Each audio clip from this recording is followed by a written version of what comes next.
Has Panasonic Lumix abandoned the GH6? Have they totally forgotten about GH6 shooters? And I've addressed this a few times on the channel, but I think it's worth addressing again because I do get this in the comments quite a bit. I think it's honestly something to consider because this is a stellar camera. Still is, even with all these new releases. Incredible camera. But like I said, I've addressed this a few times on the channel and also in the collab video I did with Dang You. You can see that right up here. But it's a legit question because we have a lot of these newer updates coming out for like the S5 IIX, this whole full frame system. Is it something where they are really spending a lot of their time? Lumix is spending a lot of their attention on more of this full frame line, but what about the GH6 and what about GH6 shooters? Now, first of all, let me just say this. I actually still use the GH6 quite a bit. I use it mostly as a B-roll camera, and the footage that it puts out is absolutely gorgeous.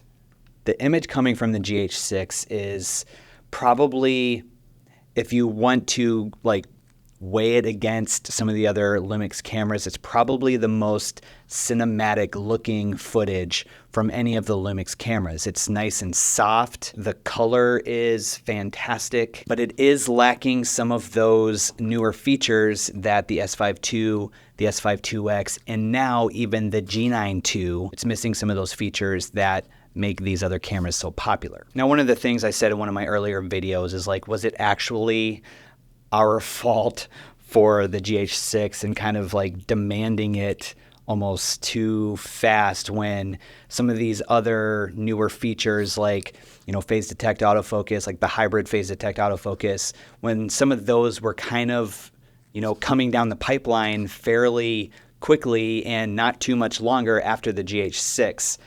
Was the GH6 released just a little bit too soon when it, in, you know, hindsight is 2020, obviously, but with some of those newer features, would it have been better just to kind of wait a little bit on the release of the GH6, even though we were like demanding this camera? I know, like, I was, what's the follow-up for the GH5, you know, all these things. But with some of these newer features, especially, you know, with the recent release of the G9 II at the time of filming this, obviously Lumix has their timeline and everything, but I don't think that Lumix has abandoned GH6 shooters. This is just kind of a different animal right now. Now, I already mentioned the footage that comes out of this camera is absolutely gorgeous. Some of my favorite footage from any Lumix camera.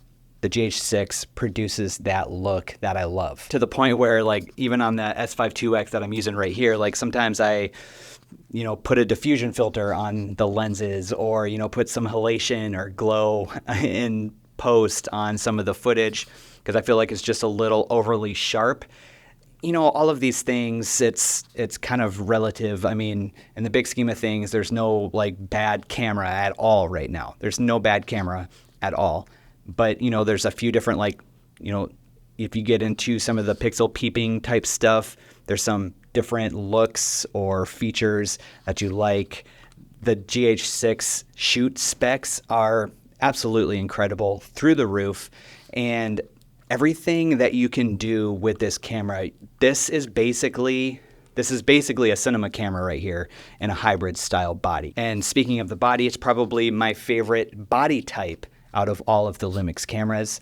The GH6 with the, let's see if I can do it with holding this mic, with the flip, you know, tilt screen, flip screen, all of those things. The body has a great feel with it. I don't mind the fan on the back behind the screen. This just has a great feel in your hands. And then when you combine it with, you know, like these Leica lenses, it's got a great weight to it. It's got a great feel to it without, you know, even rigging it out. So in reality, everything about this camera is almost perfect except for some of those newer features like the phase detect autofocus and some other things now that you can have on the S5 IIX, like the camera to cloud or some of the other proxy recorded features. So in that regard, I can understand why people might be a little upset about the GH6 and having the GH6. I know that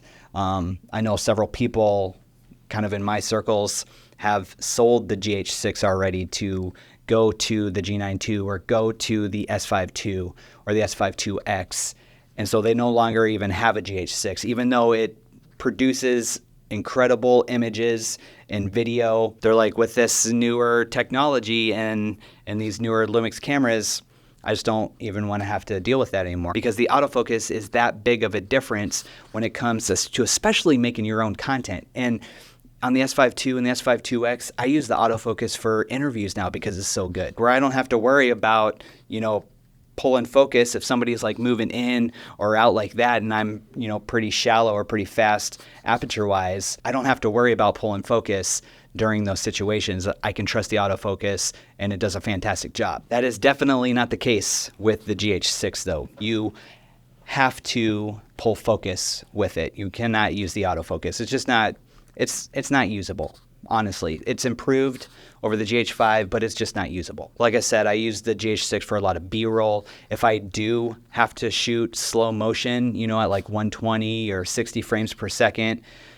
I love using this camera right here. I am very rarely right now using faster frame rates on the S5 IIX or the S5 II. The G9 II does a great job with some of those slow-mo features, but again, it's like rigging out this camera body, it just feels better. It feels good. So I guess really when it comes down to it, I don't think we will get these newer features on the GH6 because of the guts on it, the engine on it. I don't think we're going to get those newer features like phase detect, autofocus on this camera. However, I do think that this sets up for a great micro four thirds system, maybe a GH7, maybe a GH6 Mark II, but I know you already have this camera. That requires another purchase, right?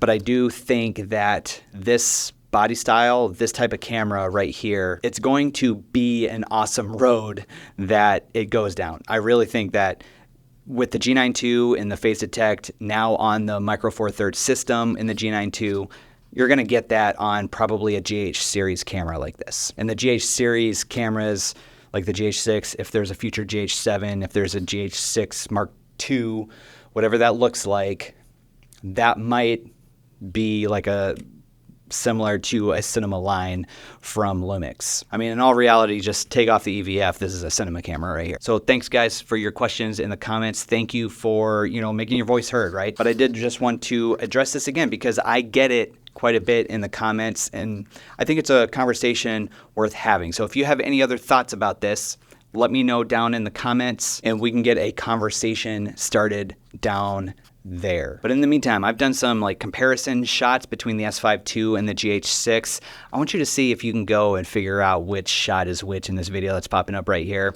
Then I have a follow-up video to that you can check out with all of the secrets revealed. So make sure you go check out those videos that are popping up on your screen. See you in the next video.